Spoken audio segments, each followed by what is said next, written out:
सोनिया गांधी की रायबरेली सीट पर इस बार काफी नजरें हैं कि आखिर कांग्रेस किस प्रत्याशी को आगे करेगी। क्या एक बार फिर से सोनिया गांधी ही चुनावी मैदान में उतरेंगी या प्रियंका गांधी को मौका दिया जाएगा इस सीट से।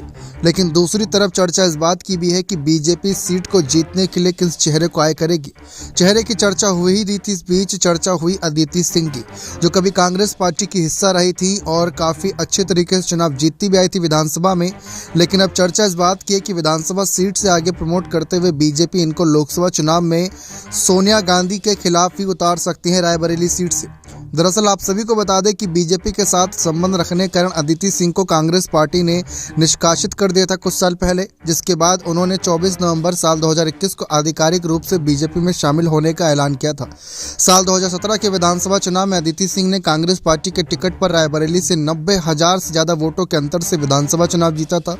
2022 के हुए विधानसभा चुनाव में बीजेपी की तरफ से भी टिकट से चुनाव लड़ते हुए उन्होंने जीत हासिल करी थी। अदिति सिंह एक शानदार नेता है। खास बात यह है कि अदिति सिंह के पिता अखिलेश कुमार सिंह अलग अलग राजनीतिक पार्टियों से 5 बार रायबरेली का प्रतिनिधित्व कर चुके हैं। इसी वजह से सीट पर इनकी पकड़ को अच्छी तरीके से मजबूत माना जाता है। अदिति सिंह को अगर आगे किया जाता है तो सोनिया गांधी के हार के चांसेस बन सकते हैं।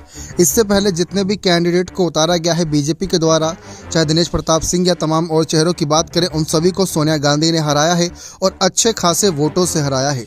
हर बार इस बात की भी चर्चा रहती है कि सपा और बसपा इस सीट पर बहुत कम कैंडिडेट उतारती है, ऐसे फैसले लेती है। लेकिन चर्चा है कि इस बार सोनिया गांधी की हार हो सकती है 3 कारणों की वजह से।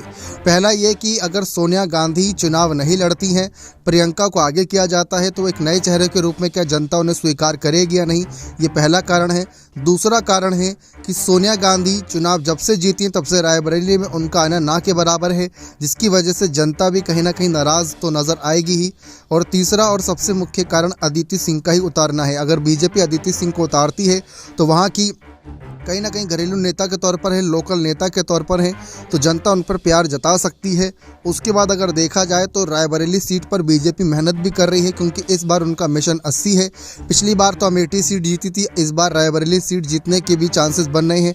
इसलिए खबरें भी इस ओर इशारा कर रही थी कि सोनिया को साउथ की तरफ कोई ऐसी सेफ सीट दी जाए जहां से उनका चुनाव जीतना तय हो। ऐसे में अदिति सिंह अगर उतरती हैं तो मुकाबला देखना दिलचस्प होगा। बने रहे चैनल के साथ। बहुत बहुत धन्यवाद।